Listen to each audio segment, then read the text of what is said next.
Hello বন্ধুরা, নমস্কার। আজকে আবার একটা দারুণ স্বাদের রেসিপি নিয়ে চলে এসেছি। আশা করছি আজকের রেসিপিটা তোমাদের খুবই ভালো লাগবে। ভালো লাগলে অবশ্যই লাইক কমেন্ট শেয়ার করবে। আর যে সকল বন্ধুরা এখনো আমার চ্যানেলে নতুন, অবশ্যই চ্যানেলটাকে সাবস্ক্রাইব করে এই দিদিটাকে একটু সাপোর্ট করো। তাহলে চলো আজকের রেসিপিটা শুরু করা যাক। দেখো, আজকে কিন্তু আমি দেখাবো পাকা কলা দিয়ে মালপোয়া বানাবো। এই পাকা কলাটা কিন্তু আমাদের সারা বছরই ভালো মতো বাজারে পাওয়া যায়। আর প্রত্যেকের বাড়িতে কিন্তু পাকা কলাটা বাজার থেকে নিয়ে আসা হয়। একবার হলো পাকা কলার মালপোয়াটা বানিয়ে খেয়ে দেখো, খেতে কিন্তু বন্ধুরা খুবই অসাধারণ হয়। আর আজকে পাকা কলার দিয়ে মালপোয়াটা বানাতে কি কি লাগবে সেটা তোমাদের দেখিয়ে দেব। লাগবে পাকা কলা, আর পাকা কলাটা কিন্তু একটু বেশি পাকা দেখে নিতে হবে, তাহলে কিন্তু মালপোয়াটা করতে খুবই ভালো হবে। মানে মালপোয়াটা কিন্তু খেতে বেশি টেস্টি লাগবে। আর একটু কাঁচা থাকলে কিন্তু কলাটা কষকষ লাগবে, তখন কিন্তু মালপোয়াটা ভালো হবে না খুব একটা। নিয়েছি কিন্তু আমি এখানে দুটো সিঙ্গাপুরি কলা, তোমরা যে কোনো কলা নিতে পারো। এখানে নিয়েছি যেটা মানে খেজুরের গুড়, যেটা পাটালি গুড়, সেটাই কিন্তু আমি নিয়েছি চালের গুঁড়ো, ময়দা, আর এখানে আছে সুজি। দেখো, স্বাদ মতো লবণ নিয়েছি, আর এখানে নিয়েছি মৌরি আর দুধ।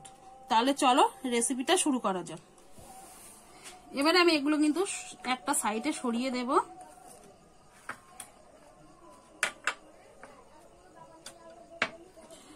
আর একটা আমি কিন্তু মিক্সার জার নিয়ে নেব। জারের মধ্যে আমি কলাগুলো কিন্তু ছাড়িয়ে দিয়ে দেব।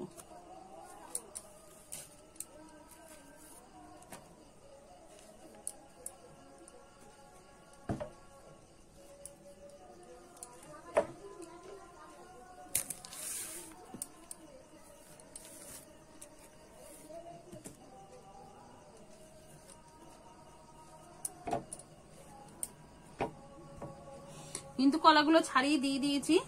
এবারে কিন্তু গুড়টাও দিয়ে দেবো। তোমরা যদি এখানে চিনি দাও, চিনিটাও কিন্তু এই সময় দিয়ে দিতে হবে। আর মিষ্টিটা কিন্তু তোমাদের পছন্দ মতো দিয়ে নেবে।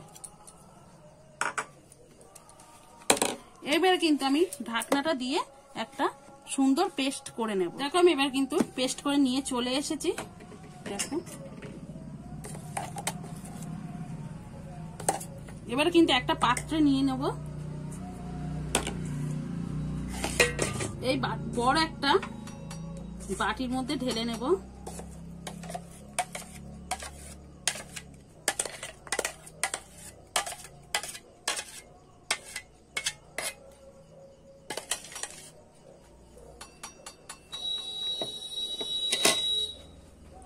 দেখো, আমি সব কিন্তু বাটির মধ্যে ঢেলে নিয়েছি।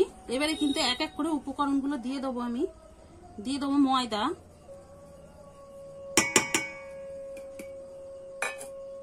দিয়ে দেবো সুজি, দিয়ে দেবো চালের গুঁড়ি। ময়দা আর সুজি দিয়েও কিন্তু তোমরা করতে পারো, চালের গুঁড়োটা যে দিতেই হবে তা কিন্তু নয়। আমার কাছে ছিল, আমি দিয়ে দিলাম। এবারে কিন্তু একটু নেড়ে নেব, ভালো করে আর কি মিশিয়ে নেব।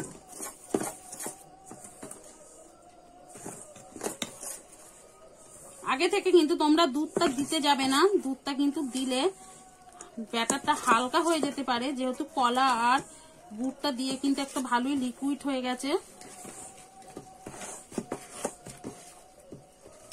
দেখেছো এখানে কতটাই মানে নরম হয়ে গেছে। তাই এবারে দিয়ে দেবো স্বাদ মতো লবণ।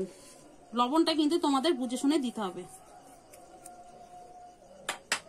এইবারে কিন্তু আমি দুধ দেবো অল্প একটু।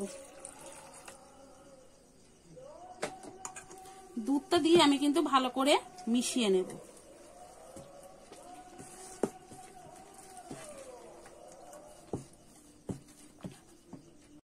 দেখো, এখানে মনে হচ্ছে আমার পুরো দুধটাই লেগে যাবে।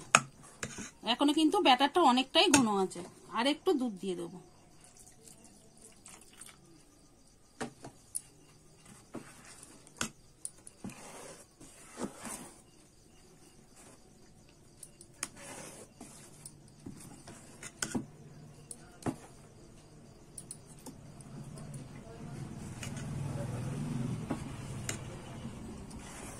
ভালো করে আবারও মিশিয়ে নেব। দেখো, আমি কিন্তু খুব ভালো করে একদম সবকিছু মিশিয়ে ফেটিয়ে নিয়েছি। একটু ফেটালে কিন্তু মালপোয়াটা খুব সুন্দর ফুলবে। আর যেহেতু সুজি আছে একটু ভালো মতো করেই কিন্তু ফেটিয়ে নিতে হবে। আর আমার এখানে কিন্তু পুরো 1 গ্লাস দুধ লেগেছে, পুরো দুধটাই কিন্তু আমার লেগে গেছে। এবারে কিন্তু আমি একটু মৌরি দিয়ে দেবো। মালপোয়াতে কিন্তু একটু মৌরি দিলে খেতে ভালো লাগবে।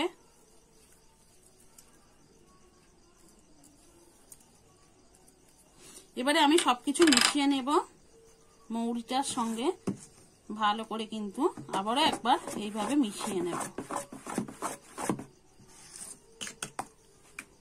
এটা কিন্তু কোনো রকম রেস্টে রাখার দরকার নেই। এবারে আমি কিন্তু উনুনটাকে ধরিয়ে নেব। আর দেখো ঘনত্বটা তোমরা কিন্তু দেখে বুঝতে পারছো। দেখো এরকম কিন্তু একটা ব্যাটার তৈরি করে নিতে হবে। দেখো তোমরা কিন্তু দেখে বুঝতে পারছো, এরকমই কিন্তু একটা ঘনত্ব ব্যাটার তৈরি করে নিতে হবে। আর একটু কিন্তু ভালো করে এইভাবে ফেটিয়ে নেবে, দেখবে কিন্তু মালপোয়া, প্রত্যেক মালপোয়া কিন্তু প্রতিটা মালপোয়া ভালোভাবেই ফুলবে। তাহলে চলো উনুনটাকে ধরিয়ে নেই। আমি কিন্তু উনুনটা ধরিয়ে দেখো কড়া বসিয়ে দিয়েছি। এবার কড়ার মধ্যে কিন্তু আমি তেল দিয়ে দেব।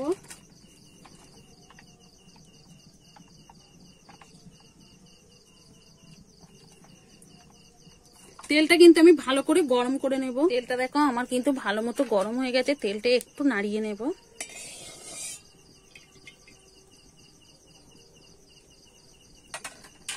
আর এইদিকে কিন্তু ব্যাটারটা একটু আরেকটু ফাটিয়ে নেব।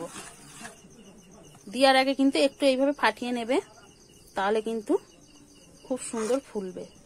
চলো এবারে কড়াইতে দিয়ে দেব।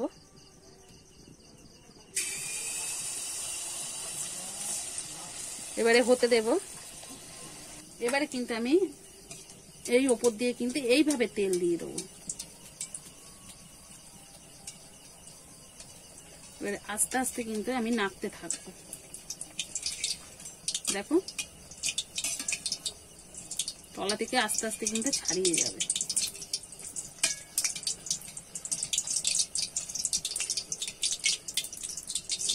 এবারে উল্টে দেব। এইভাবে আমি উপর দিয়ে তেল দেব, তাহলে কিন্তু মালপোয়াটা খুব সুন্দর ফুলবে। দেখেছো কত সুন্দর ফুলেছে।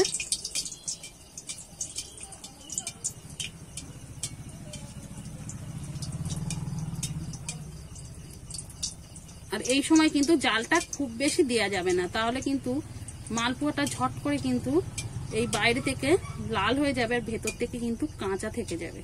ওই জন্য কিন্তু আস্তে করে জালটা দিতে হবে তেলটা গরম হয়ে যাবার পরে। একটা মালপোয়া কিন্তু আমার হয়ে গেছে, দেখতেই পাচ্ছ। তুলে নেব।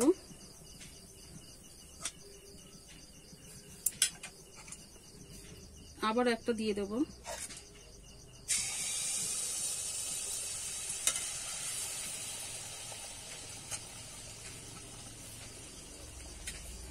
এবার ওপর দিয়ে কিন্তু আমি এইভাবে তেল দিতে থাকবো।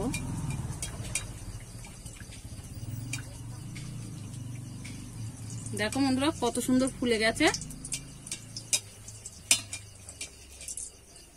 আমি কিন্তু এক্ষুনি তুলবো না, আস্তে আস্তে তলা দিয়ে ছাড়িয়ে যাবে। এইভাবে আমি কিন্তু একটু রেখে দেব। দেখো কত সুন্দর ফুলেছে। এইবারে কিন্তু আমি তলা দিয়ে ছাড়িয়ে দিয়েছি। দেখো কত সুন্দর ফুলেছে। এবারে কিন্তু আমি উল্টে দেব, একটু হতে দেব। দেখো আমার মালপোয়াটা কিন্তু হয়ে গেছে। এবারে তুলে নেব। দেখেছো এরকম প্রত্যেকটা কিন্তু মালপোয়া ফুলবে বন্ধুরা।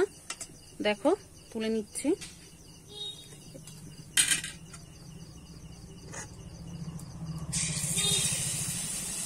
এই একই ভাবে কিন্তু আমি মালপোয়াগুলো সব ভেজে নেব। বন্ধুরা আমার কিন্তু এই মালপোয়াটা হলে হয়ে যাবে।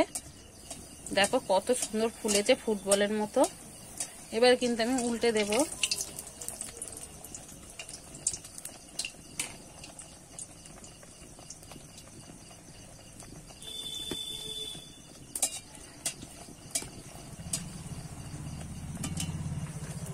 আমি যেভাবে কিন্তু ব্যাটারটা গুলেছি ওইভাবেই গুলবে, দেখবে সব কিন্তু মালপোয়াগুলো একইভাবে ফুলবে।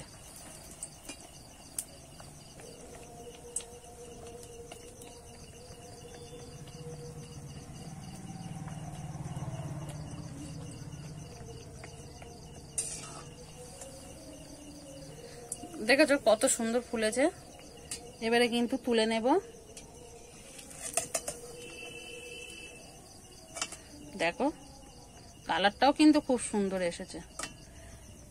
আর এই দেখো এখানে কিন্তু সব মালপোয়াগুলো আমার রেডি হয়ে গেছে। এবারে কিন্তু তোমাদের পরিবেশন করে দেখাবো। দেখুন বন্ধুরা, আমি কিন্তু একটা প্লেটে সাজিয়ে নিয়েছি পরিবেশন করার জন্য, একদম রেডি। একবার হলেও বাড়িতে কিন্তু এইভাবে বানিয়ে খেয়ে দেখো, খেতে কিন্তু খুবই অসাধারণ লাগে। আর পাকা কলা দিয়ে যে এত সুন্দর মালপোয়া বানানো যায় সেটা কিন্তু না দেখলে বিশ্বাসই করতে পারতে না। আর কালারটা কত সুন্দর এসেছে দেখো, আর লোভনীয় হয়েছে দেখো কতটা। একবার হলেও কিন্তু বাড়িতে এইভাবে পাকা কলা দিয়ে মালপোয়াটা বানিয়ে খেয়ে দেখো বন্ধুরা, খেতে কিন্তু অসাধারণ লাগে। আর বাড়িতে বানালে কেমন লেগেছে অবশ্যই কিন্তু কমেন্ট করে জানাতে ভুলবে না। আজকের মতো তাহলে কিন্তু ভিডিওটা এখানেই শেষ করছি। আবার নতুন কোনো ভিডিওর সঙ্গে দেখা হবে। ততক্ষণে ভালো থেকো, সুস্থ থেকো, সাবধানে থেকো। আর অবশ্যই চ্যানেলটাকে কিন্তু সাবস্ক্রাইব করার অনুরোধ রইল।